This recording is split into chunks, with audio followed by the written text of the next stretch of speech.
Assalamualaikum warahmatullahi wabarakatuh. Bismillahirrahmanirrahim. Alhamdulillah wassalatu wassalamu ala sayyidina Rasulillah wa ala alihi wa sahbihi wa mawalah.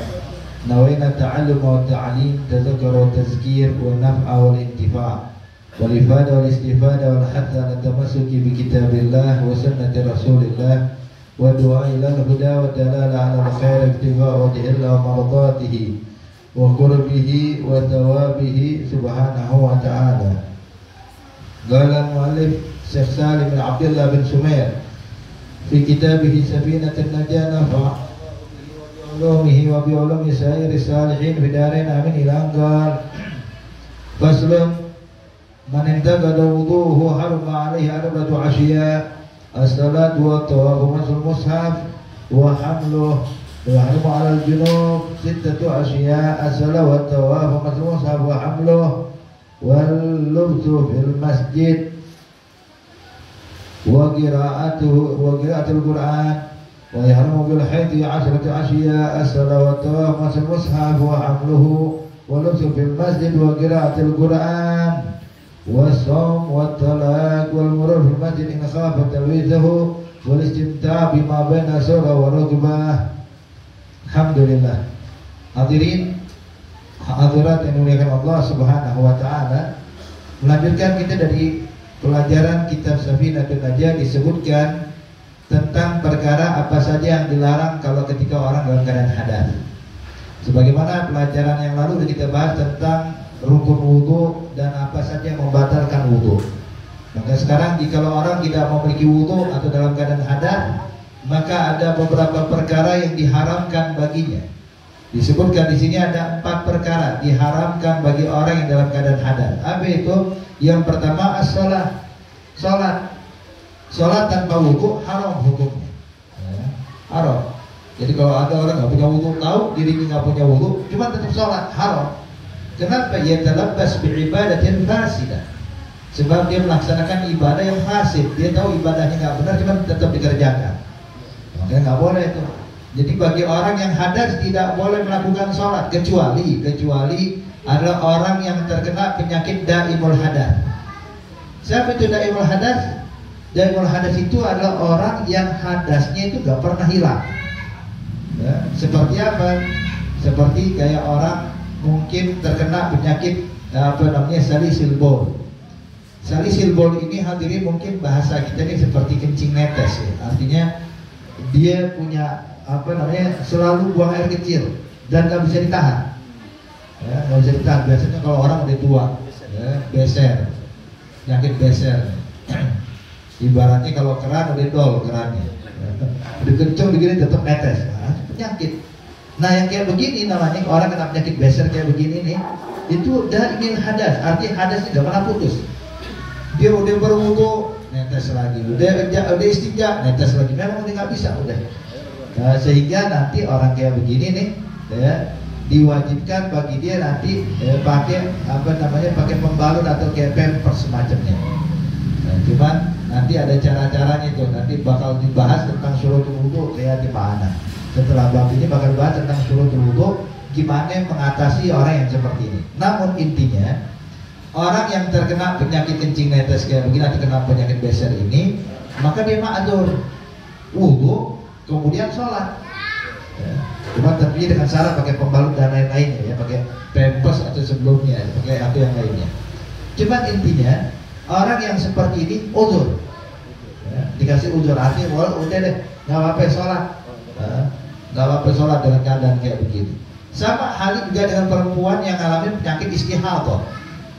Darah istihadah itu darah yang keluar dari kemaluan perempuan bukan pada masa haid, bukan sebab nifas, ya, keluar begitu aja. Kadang orang perempuan ini kalau ada sakit dia itu keluar darah terus, namanya istihadah.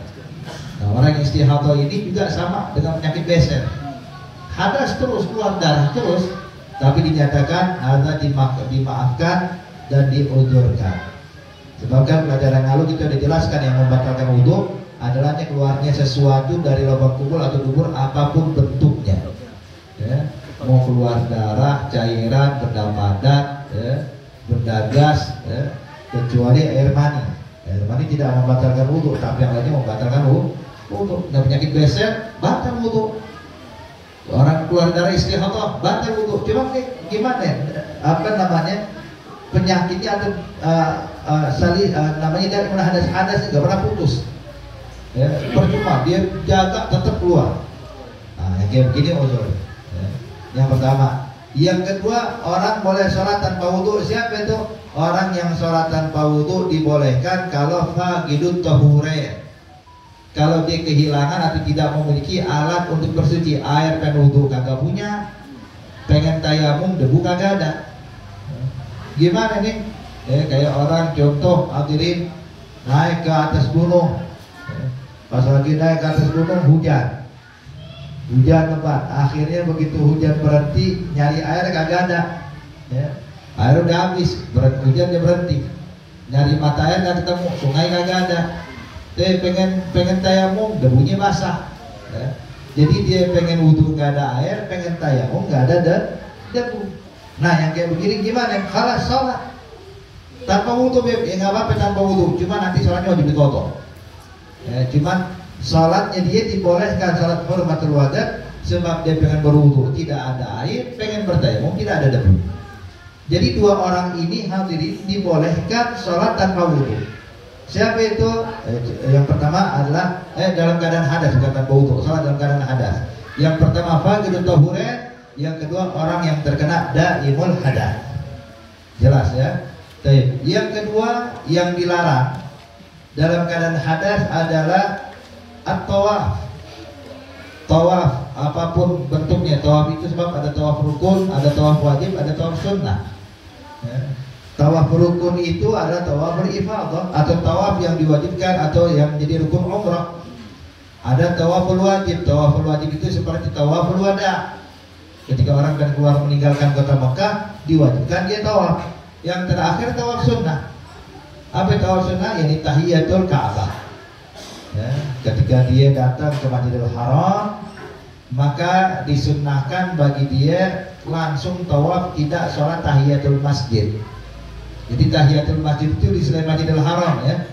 Jadi kalau antum punya kesempatan pergi haji, pergi umrah, amin, insyaallah. Ya, itu begitu masuk Masjidil Haram jangan sholat 2 rakaat tahiyatul masjid, enggak. Tawaf Ka'bah. Ya, tawaf Ka'bah. Selain Masjidil Haram, iya sunat tahiyatul masjid. Di Masjid Nabawi sunat tahiyatul masjid. Di Masjidil Aqsa sunat tahiyatul masjid. Di masjid manapun sunat tahiyatul masjid, kecuali Masjidil Haram. Masjidil Haram bukan tahiyatul masjid, tapi tahiyatul Ka'bah alias tawaf. Itu namanya tawaf sunnah. Ya. Begitu juga tawaful qudum, ketika kita baru masuk kota Mekah, sunnah tawaf. Nah, hadirin, dilarang bagi orang yang dalam keadaan hadas melaksanakan tawaf. Kenapa? Li'anna tawaf yaqum manzilatus shalah. Sebab kedudukan tawaf sama dengan kedudukan sholat. Sebagaimana Rasulullah menjelaskan kepada para sahabat, inna tawaf kas-shalah. Sesungguhnya tawaf itu seperti sholat, kata Rasulullah. Cuman yang membedakan, di dalam tawaf boleh bergerak, boleh berbicara. Ya, beda dengan sholat. Kalau sholat bergerak banyak nggak boleh. Ya, ngomong dalam sholat nggak boleh. Tapi dalam tawaf boleh nggak? Boleh. Ya, jangankan bergerak, jangankan ngomong, selfie juga boleh. Ya, kadang orang tawaf bawa handphone, ya, motor. Kan kurang pantas sebenarnya. Tapi intinya tawaf itu hadirin fungsi atau kedudukan sama dengan sholat. Sebagaimana sholat dilarang dalam keadaan hadas, tawaf pun juga dilarang dalam keadaan hadas. Jadi orang kalau lagi tawaf nih hadirin, baru 3 putaran terus batal. Ya, buang angin kah, atau bersentuhan kulit dengan perempuan yang bukan mahramnya, gimana sekarang? Maka ingat itu tempat dia batal di mana, ya, di mana dia batal. Kemudian dia pergi berwudu, selepas berwudu balik ke posisi tempat dia batal, kemudian lanjutkan tawaf. Tadi boleh 3 putaran, tinggal 4. Sisanya aja udah. Jadi nggak ulang dari awal. Beda dengan sholat. Kalau sholat kan baru 2 rakaat batal, wudu, terus ulang dari awal apa lanjutin? Ulang dari awal. Bukan lanjutin hadirin itu sholat. Tapi kalau tawaf enggak. Tawaf itu tinggal dia batalnya di mana dan sisa berapa itu lanjutin aja selepas dia berwudu. Kemudian yang berikutnya yang dilarang adalah mashul mushaf. Mashul mushaf. Yang dilarang juga mashul mushaf, menyentuh Al-Qur'an. Menyentuh Al-Qur'an tanpa wudu haram. Dalam keadaan hadas tidak boleh megang Quran. Sebab Allah nyatakan dalam Al-Quran la yamassahu illal mutahharun. Jangan menyentuh Al-Quran kecuali itu dalam keadaan suci. Jadi gak boleh megang Quran dalam keadaan hadas. Pegang Quran, lagi gak punya wudu pegang Quran, haram. Haram. Jangankan mushaf, rak yang rak Al-Quran kadang di masjid atau musola ada rak tuh isinya Al-Quran. Tuh megang rak yang sejajar dengan Quran, sedangkan Al-Quran ada di dalamnya tuh, kita pegang rak nilon haram. Nggak boleh kalau nggak punya wudu. Tapi Al-Qurannya waktu itu lagi dikosongin tuh, jadi rak kosong nggak ada Al-Quran, nah pegang nggak apa-apa. Tapi selagi ada Al-Quran di dalamnya, maka diberikan hukum Quran. Yang bagian dalam yang sejajar, ya kalau bagian luarnya enggak. Tapi bagian dalam yang sejajar dengan Al-Quran itu diberikan hukum Quran. Bukan cuma itu aja. Tali, kadang ada tali pembatas tuh di Al-Quran. Nah, ada tali warna merah pembatasnya tuh biar kita ingetin bacaan sudah sampai mana. Tuh megang talinya doang selagi Al-Quran nempel di Al-Quran, megang talinya doang tanpa wudu haram. Jadi segala hal yang memiliki nisbah dengan Al-Quran dihukumkan Quran. Ya, dihukumkan Quran. Sampulnya, ya. Kemudian juga biasa tuh Al-Quran lembaran pertama penjelasan tentang percetakan mana, tahun berapa dicetak dan lain-lainnya. Itu pun kita pegang haram. Ya, haram. Nggak boleh. Kalau ada di dalam tas, nanti bakal ada hamluhu, bawa Al-Quran. Ya, tapi di sini kalau megang Al-Quran secara langsung tanpa penghalang, nah ini haram. Haram. Tapi kalau dia pakai sarung tangan, pakai sarung tangan, megang doang, ini bukan angkat, megang, nah itu nggak apa-apa. Yang penting ada penghalang, ya. Ada penghalangnya. Tapi kalau tanpa penghalang haram. Ya, makanya ini sekarang yang jadi masalah nih, gimana hukum handphone? Handphone kadang ada Al-Qur'annya ya, ada Al-Qur'annya nih. Ini kalau saat ini kita buka ada Al-Qur'an di dalamnya hadirin. Nah, kayak begini nih Al-Qur'an. Gimana sekarang? Nah, ini kata ulama, tadi kan kita bilang memegang Al-Qur'an secara langsung tanpa penghalang hukumnya haram. Nah, sekarang handphone hadirin, apakah kalau kita pegang ini tanpa wudu haram? Ya, dinyatakan oleh ulama, ya, kalau handphone kalau kita pegang begini nggak haram. Kenapa nggak haram? Sebab ada lapisan di atasnya. Ya, makanya kalau kita pecah ini kacanya, tulisannya nggak berubah, nggak sobek dia. Tetap tulisannya, cuma kacanya hilang.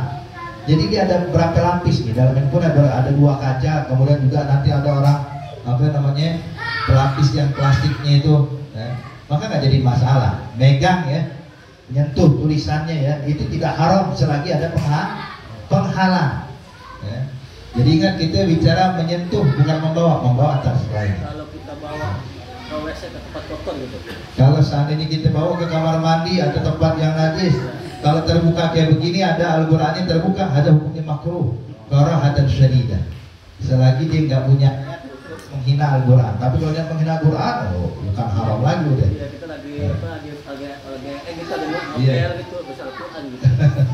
Ada makruh karena syadidah. Agak ya. Baik.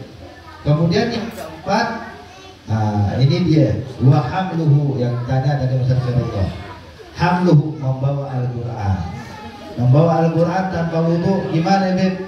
Kalau tadi kita megang nyentuh itu nggak mesti bawa ya. Nah, kita lapis kantaran ini di atas meja kita sentuh begini, kita sentuh begini, haram tanpa wudu. Dan gimana kalau dia membawanya? Ya, membawa Al-Quran.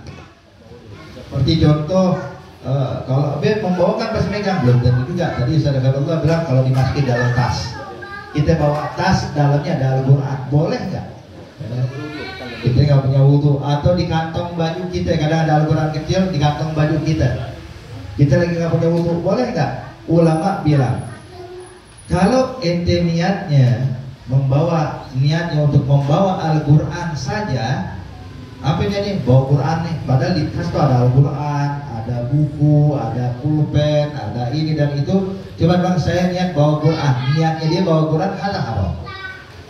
Tapi kalau niat dia bukan bawa Quran, niat dia bawa Quran dan kitab yang lainnya, bawa Quran dan alat tulisnya. Jadi diniatkan bukan hanya Quran, tapi ada niat-niat yang lainnya, maka ini tidak diharamkan. Nah, jadi yang diharamkan itu kalau niatnya khusus niat bawa Quran. Nah, agak. Baik. Jadi masul mushaf wa hamluhu.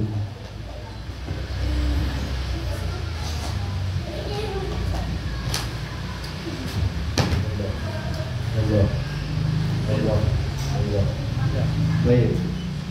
Jadi udah 4 ya perkara yang diharamkan, ada 4 perkara. Ya, tadi sholat, tawaf, menyentuh Al-Quran dan membawa Al-Quran. Ini bagi orang yang terkena hadas kecil, kayaknya punya wudu. Lalu bagaimana kalau orang terkena hadas besar, junub? Orang yang kena junub maka diharamkan bagi dia 6 perkara. 6 perkara, iya 6 perkara. 4 yang tadi tambah 2. Tadi kan ada 4, sholat, tawaf, megang Quran, bawa Quran. Ada 4 tuh. Jadi yang diharapkan dalam keadaan hadas itu juga diharapkan dalam junub, cuma di junub tambahin 2 lagi. Apa itu? Yang 2 lagi itu diharamkan dalam keadaan junub, al-lubthu fil masjid, berdiam diri dalam masjid. Ya.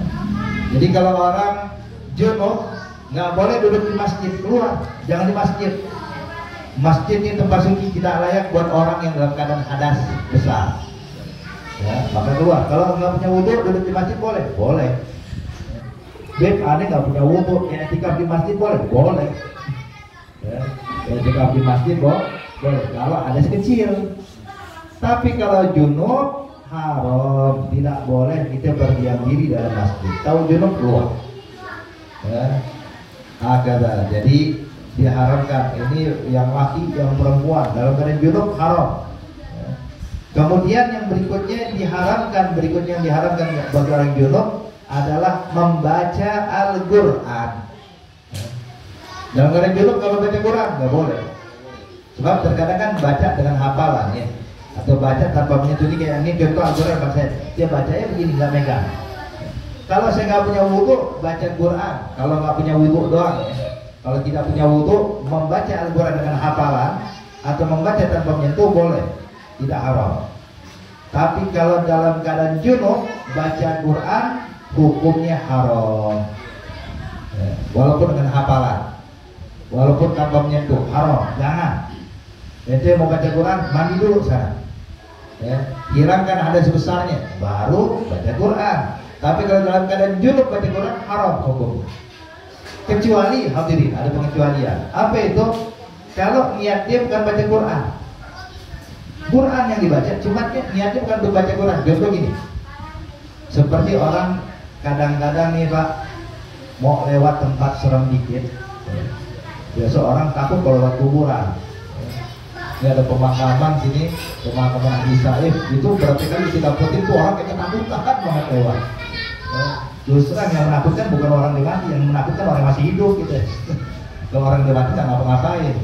Cuma subhanallah orang dalam pikirannya kalau lewat kuburan takut ntar muncul ini itu. Sehingga kadang-kadang buat berani baca ayat kursi. Wah, baca ayat kursi dulu nih mau lewat kuburan.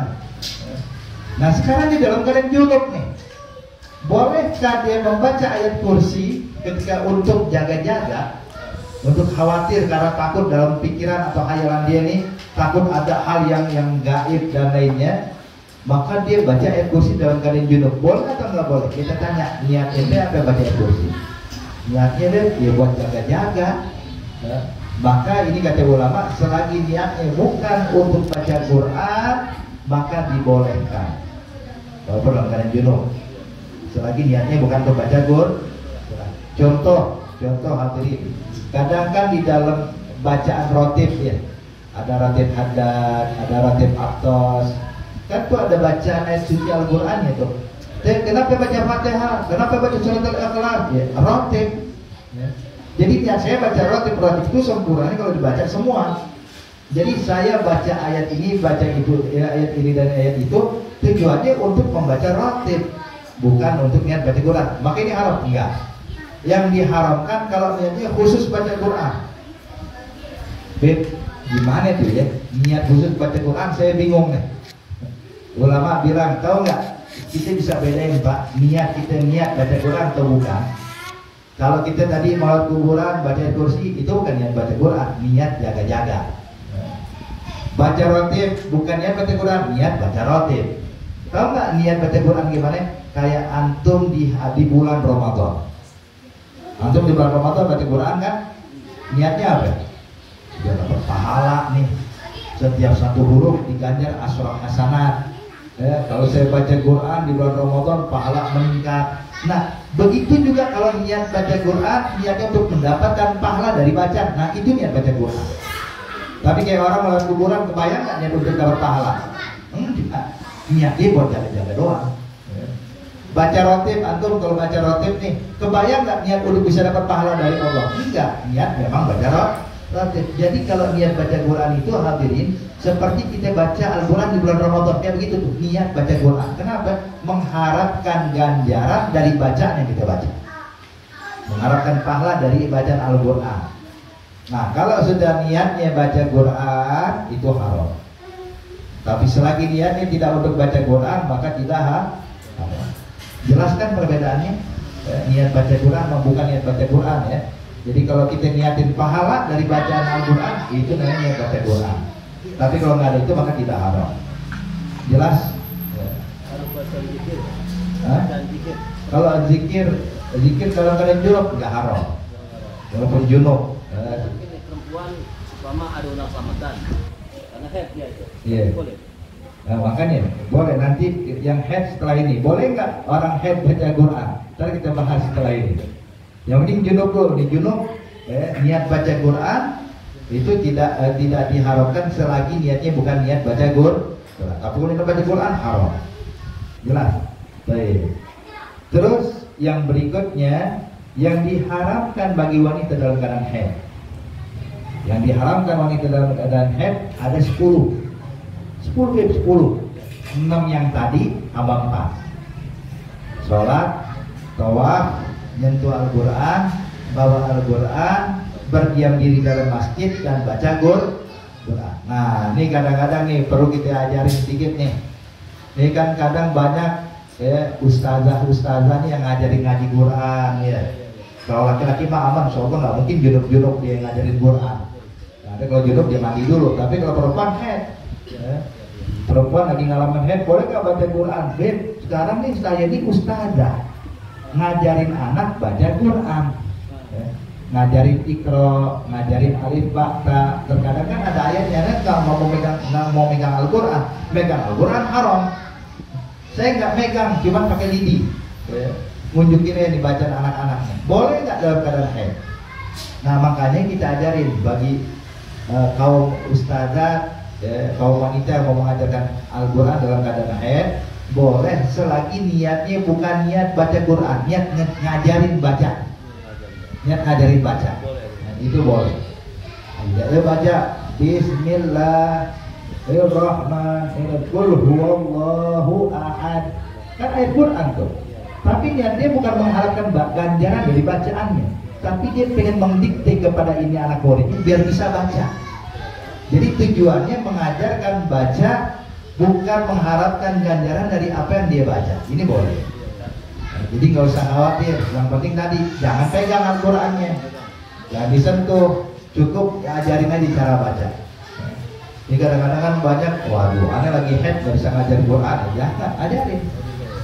Cuma niatnya tadi dirubah, niatnya jangan niat untuk baca Quran, tapi niat ngajarin orang biar bisa baca Quran. Jelas? Baik. Yang berikutnya hadirat yang dimuliakan Allah, itu ada 6. Kemudian yang ke-7, diharamkan bagi wanita dalam keadaan haid adalah puasa. berpuasa. Perempuan yang ngalamin haid nggak boleh puasa, wajib dibatalin puasa. Kalau seandainya ini dia puasa nih, jam 5 sore keluar darah haid, jam 5 sore tinggal sejam lagi gimana? Batalin. Jangan terus tanggung sejam lagi, haram. Terus batalinnya gimana tuh? Mesti makan, mesti minum enggak? Ya. Membatalkan puasa ini perlu kita pahami. Membatalkan puasa bukan harus makan, wajib minum enggak wajib itu semuanya. Arti membatalkan ini hadirin artinya sekiranya dia pasangnya ini sekarang ada lagi nggak puasa udah. Walaupun dia nggak makan, walaupun dia nggak minum, yang penting dia pasangnya ada lagi datang bulan, jadi puasa saya batal. Kalau itu cukup. Cuma untuk memastikan dia minum sedikit boleh lah. Minum sedikit atau makan sedikit biar batal boleh. Tidak dilarang. Yang penting jangan ditanggung sejam lagi puasa nih enggak. Agak berat. Dan juga kalau orang yang dalam keadaan haid wajib bagi dia untuk mengqadha puasanya. Mengqadha puasa wajib. Sebagaimana diriwayatkan oleh Siti Aisyah, kunna nu'mar bi qada'i shaum wa la nu'mar bi qada'i shalah. Kami diperintahkan untuk mengqadha puasa, tapi kami tidak diperintahkan mengqadha sholat. Jadi kalau perempuan haid, ingetin puasanya bolong berapa hari itu qadha. Sholatnya wajib qadha enggak? Sholat jangan diqadha. Cuma puasa aja. Bahkan ada riwayat mengatakan mengqadha sholat dalam keadaan haid itu hukumnya haram. Sholat yang ditinggalkan pada masa haid diqadhanya itu dihukumkan haram sebagai ulama bilang. Jadi sholat jangan diqadha, tapi puasa yang diqadha. Baik. Kemudian hadirin, ini yang berikutnya at-talaq, menceraikan. Kita tahu hadirin, hadirat yang dimuliakan Allah, bahwa cerai itu dalam pernikahan adalah perkara halal yang paling dibenci Allah. Akrahul halal at-talaq. Perkara halal yang paling dibenci Allah adalah cerai. Dan cerai itu kenapa disyariatkan? Katanya dibenci sama Allah, tapi kok disyariatkan? Sebab cerai di dalam pernikahan itu adalah solusi ketika tidak ada jalan keluar lagi udah. Ya. Gak bisa lagi dipertahankan. Wah begini begitu. Kalau cerai jalan keluar. Cuma jalan keluar terakhir. Makanya kita dalam menghadiri akad nikah biasa tuh wali selalu mengucapkan kepada calon pengantin laki-laki nih, ya fulan ibn fulan, uzawwijuka ala ma amarallahu bihi min imsakin bi ma'ruf aw tasrihin bi ihsan. Wahai fulan bin fulan, saya nikahkan engkau bi ma'ruf, dengan cara yang baik-baik, aw tasrih, tapi kalau dia nggak bisa dipertahankan maka tasrih. Apa tasrih? Ceraikan istrimu bi ihsan, dengan cara yang baik. Sebagaimana nikah dengan baik-baik, cerai juga cara baik-baik. Ya. Jadi cerai itu disyariatkan dalam Islam hadirin adalah solusi ketika pernikahan nggak bisa dipertahankan lagi. Ya. Maka di sini baik, cerai di dalam Islam adalah perkara halal yang dibenci, namun dia juga solusi. Namun hadirin, menceraikan istri dalam keadaan haid hukumnya haram. Ya, menceraikan istri dalam keadaan haid hukumnya haram. Haram bagi siapa, Ben? Haram bagi suami yang menceraikan. Ya, kenapa diharamkan? Sebab menceraikan istri dalam keadaan haid itu akan memperpanjang masa iddahnya. Masa iddahnya makin panjang. Sebab iddahnya perempuan itu yang normal hadirin, selagi tidak dalam keadaan hamil ya. Perempuan kalau dalam keadaan normal itu masa iddahnya 3 kali suci. 3 kali suci. Contoh gini nih, kalau kita perhatiin di tangan saya ya, kalau dia dalam keadaan suci, dia dalam keadaan suci, bukan dalam keadaan yang diceraikan sama suaminya, maka suci yang ini udah masuk 1. Kemudian haid, suci kedua, haid, suci ketiga. Begitu suci ketiga selesai, masuk haid yang ketiga, selesai masa iddahnya. Begitu kelar daripada masa suci ketiga, datang haid ketiga, kelar masa iddah. Ini kalau menceraikan istri dalam keadaan suci. Tapi kalau menceraikan istri dalam keadaan haid, nih telapak tangan saya, lagi dalam keadaan haid, diceraikan, suci, baru dihitung. Haid kedua, suci kedua, haid, ya. Kemudian suci ketiga, kemudian haid. Artinya begitu tidak selesai suci yang ketiga ini, baru masuk sini, baru selesai masa iddah. Jadi makin panjang, Pak. Kalau suci kan tadi ini suci, haid, suci, haid, suci. Begitu selesai ini, selesai masa iddah. Ya. Begitu kelar ini, selesai masa iddah. Tapi kalau dalam keadaan haid, suci, haid, suci, haid, suci. Selesai ini baru. Karena memperpanjang masa iddah, itulah disebabkan diharamkan menceraikan istri dalam keadaan haid. Nah, jadi jangan sampai terus terang dalam keadaan suci aja tidak baik, apalagi dalam keadaan haid. Baik. Kemudian yang berikutnya adalah murur fil masjid in khafat talwithu.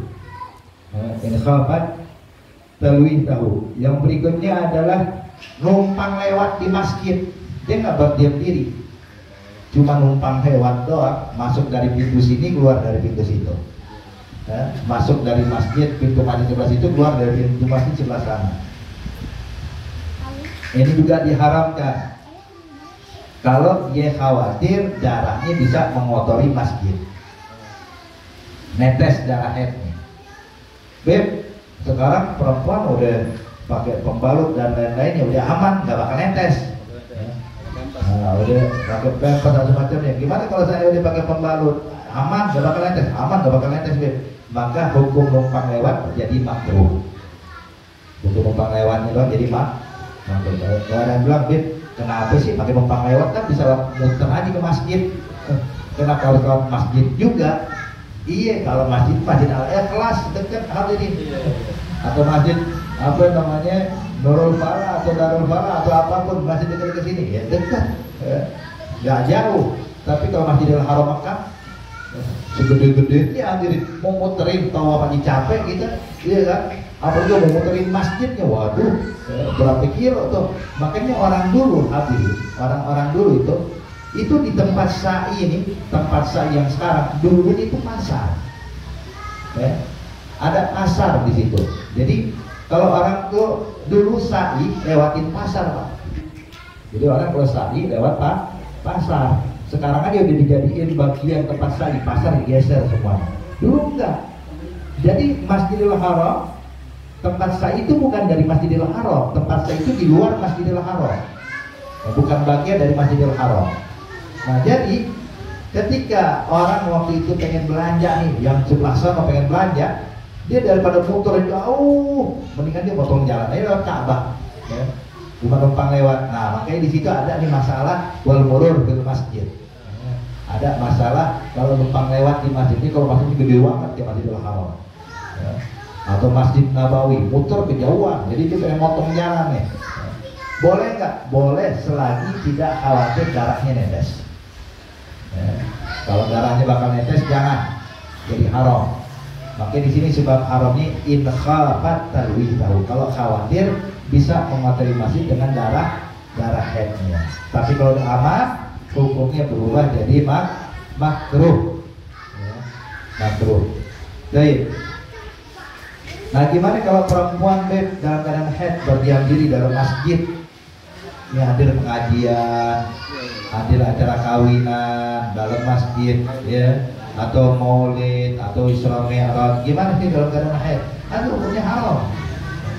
Makanya kalau bisa jalan keluarnya adalah itu panitia maulid kalau seandainya di masjid siapin tempat yang bukan bagian dari masjid buat wanita yang lagi dalam keadaan halangan. Nah, ini tempatnya di sini, yang halangan di sini ya, yang nggak halangan boleh masuk dalam masjid. Fasilitasi, kasih spanduk, kasih speaker. Ya. Jadi dia walaupun di luar bisa ngikutin nih. Ya. Jadi kalau saat enggak, wah masuk semua, aduh repot nih. Ya. Repot, makanya harus dibedakan tuh. Ya. Nah, kemudian yang berikutnya, perempuan yang dalam keadaan haid dan nifas diharamkan al-istimta' bima baina surah wa rukbah.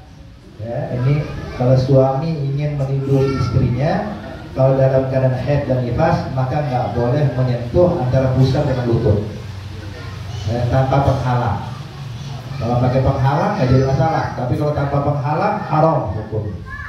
Ya, haram bagi siapa? Bagi keduanya, bagi suami dan bagi istri. Suami haram, sang istri kalau membiarkan juga haram. Ini kalau seandainya dalam keadaan haid dan nifas. Makanya pernah Rasulullah SAW ketika sedang tidur di samping Siti Aisyah, tiba-tiba tangan Nabi kesentuh dengan kaki Siti Aisyah.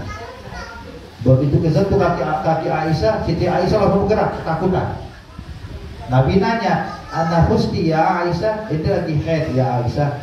Qalat, "Nah, iya ya Rasulullah." Kata Nabi, "I'dzalni fa inna mafawqa al-idhar halal." Kata Nabi, pakai sarungan, tutupin dari antara pusar dan lutut. Sebab kalau ada penghalang tidak haram. Yang haram itu kalau bersentuhan langsung kulit dengan kulit. Jelas. Nah, ada satu lagi hadirin yang nggak disebutkan dalam kitab. Yang diharamkan dalam keadaan haid dan nifas adalah bersuci dengan niat ibadah. Bersuci dengan niat ibadah, kecuali nih, biar diingat wanita yang haid dan nifas, kecuali untuk mandi hari raya. Mandi hari raya dan mandi setelah memandikan jenazah. Ini dua pengecualian. Ini kan mandi ibadah nih. Jadi mandi hari raya Idul Fitri dan Idul Adha bagi wanita haid boleh mandi, bahkan sunnah. Padahal ini bersuci dengan yang ibadah. Kita mandi hari raya Idul Fitri, kita mandi sunnah, ibadah. Nah, perempuan dalam keadaan haid gimana dia? Boleh mandi sunnah. Untuk hari raya dibolehkan. Hari raya Idul Fitri dan Idul Adha. Yang kedua adalah mandi setelah memandikan jenazah. Sebab kita habis mandi jenazah, sunnah mandi. Habis memandikan jenazah, sunnah kita mandi sunnah setelah memandikan jenazah. Nah, kebetulan yang meninggal perempuan, yang mandiin juga orang perempuan. Kebetulan yang tukang mandi jenazah lagi halangan. Nah, kita pulang mandi dia mandiin. Bilang, "Oh maaf, saya lagi datang bulan jadi nggak usah mandiin." Lah, mandiin tidak haram. Ente ya fulana, walaupun dalam keadaan halangan, mandiin nih orang yang meninggal perempuan di hadapan Allah. Mandikan, tidak diharamkan, nggak apa-apa. Yang diharamkan sebab cuma 10 atau 11. Nah, ini sekarang nggak ada yang memandikan jenazah diharamkan di situ ya. Maka boleh dia mandikan. Nanti dia habis mandi jenazah, "Beb, saya ini boleh mandi nggak? Mandi sunnah setelah memandikan jenazah." Dia bilang boleh, tapi saya lagi halangan, nggak jadi masalah, sunnah, pengecualian. Jadi bersuci dengan niat ibadah bagi wanita haid diharamkan kecuali dua macam mandi tadi. Mandi hari raya dan mandi setelah memandikan jenazah. Maka ini 10 perkara hadirin insyaallah jelas buat kita. 4 perkara bagi dalam keadaan hadas, 6 perkara dalam keadaan junub, dan 11 perkara bagi wanita yang alami haid dan nifas.